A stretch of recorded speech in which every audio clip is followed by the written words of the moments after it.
How to get 70% off Uber Eats coupon code.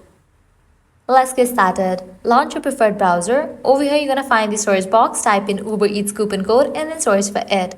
Different website links will appear. Navigate to this one website option, couponfollow.com. This is the legit website where you're gonna find tons of offers and deals for Uber Eats. Once you're on the website, just scroll down and check out the offers.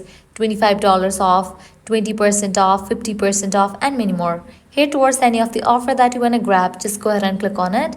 With that, you're going to get the code for it. Make sure you check the expiration date of the code, whether it is valid or not. If it is valid, you can copy it, then click on redeem at Uber Eats. You will be directed to the official website of it.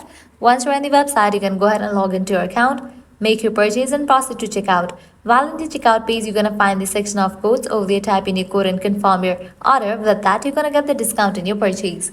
Likewise, you can also give a try to other offers, as in this website, you're going to find tons of offers for Uber Eats. To use any of the offer, the process is exact same. Lastly, head back. Once you're in this website section, you can also give a try to this one website, groupon.com, as this is also the legit website where you're going to find tons of offers for Uber Eats. So this way you can easily get up to 70% off Uber Eats coupon code. At the end, if you guys find this video helpful, don't forget to like, share and subscribe to our channel. Thanks for watching.